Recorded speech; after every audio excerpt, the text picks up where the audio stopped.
Kitchen lab లోపల good health టిప్లో good health healthy డైట్లో తినరా మై మరచి పొట్టను కాపాడే ఆహారాలు అంటే మనం ఏమి తీసుకోవాలి అనేది ఇప్పుడు మనం తెలుసుకుందాం మిత్రమా.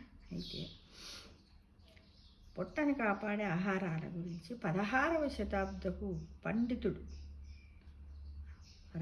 రఘునాథ సూరి రచించిన భోజన కుతూహలం గ్రంథానికి ఆచార్య బాలకృష్ణ ఆంగ్లానువాదం ప్రచురిస్తూ వైద్యరాజ కాశీనాథ పండితుడు రచించిన అజీర్ణామృతమంజరి గ్రంథములోంచి అజీర్ణ శమనం అనే అధ్యాయాన్ని అందించారు మిత్రమా. అజీర్తి మలబద్ధతలకు ఆహారమే అసలు కారణము. మన జీవన విధానము దాన్ని మరింత పెంచి పోషిస్తుంది. ఏ ఆహార పదార్థాన్ని అతిగా తీసుకుంటే పొట్ట చెడుతుందో, ఏ ఆహార పదార్థం తీసుకుంటే దాన్ని నివారిస్తుందో ఆసక్తిదాయక విశేషాల గురించి ఈ అధ్యాయం లోపల వివరించారు.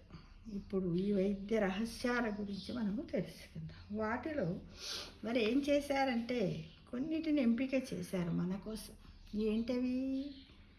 కొబ్బరిని పాలని అతిగా తీసుకున్నప్పుడు, ఎసట్లో అన్నం ఉడికేటప్పుడు తీసిన నీళ్ళని చిటుకుడు నీళ్ళు అంటారు. మనమేమంటాం దాన్ని? ఇదేమో చిటుకుడు నీళ్ళు అంటారట. మనము గంజి అంటాం కదా. ఇవి తాగితే పొట్టలో గడబిడ తగ్గుతుంది, విరేచనం అవుతుంది.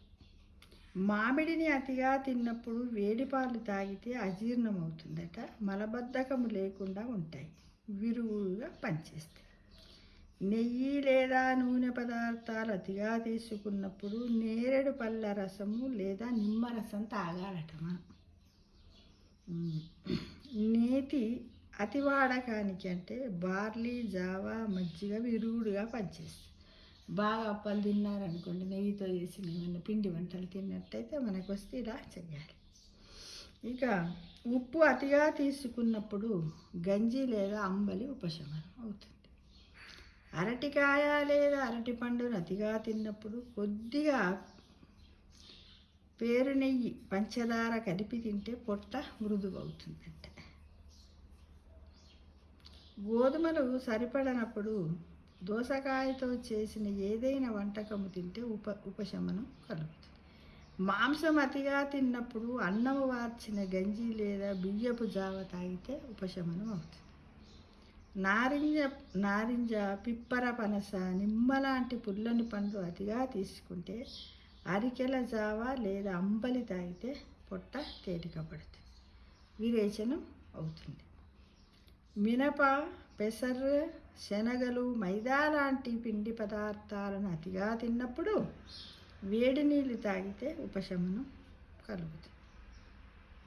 సార చెట్టు కాయలు అతిగా తిన్నప్పుడు ఉసిరికాయ తీసుకోవాలి.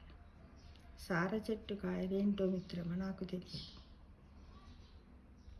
మినప్పప్పుతో వండినవి అతిగా తింటే గుప్పెడు పంచదార తినాలట. పాల పదార్థాలు ఎక్కువ మొత్తాదులో తీసుకున్నప్పుడు కలిగే ఇబ్బందులకు మజ్జిగ ఉపశమనం ఇస్తుంది.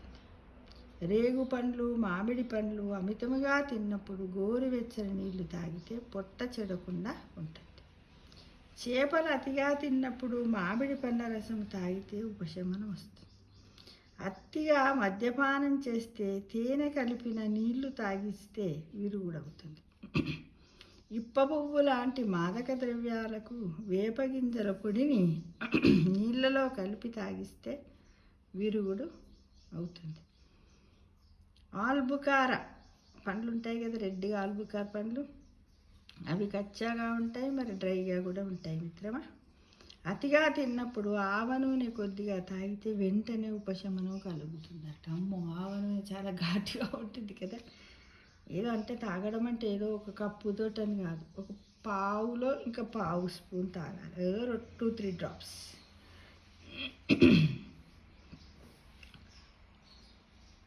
పనస పండుకి అరటి పండు విరుగుడట.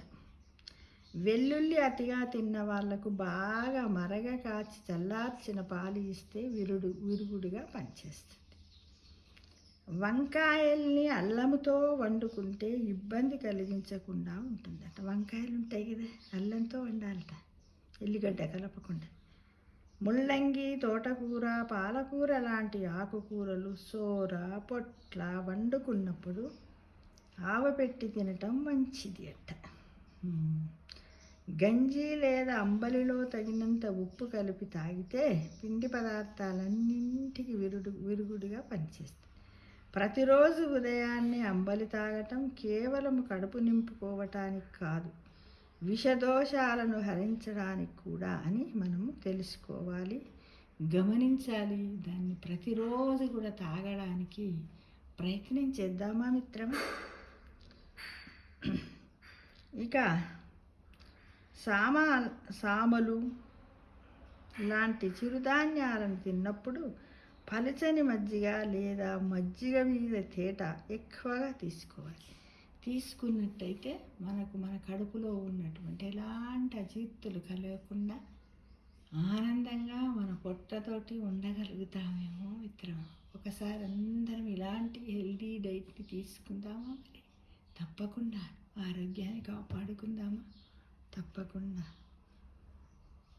Thank you for watching.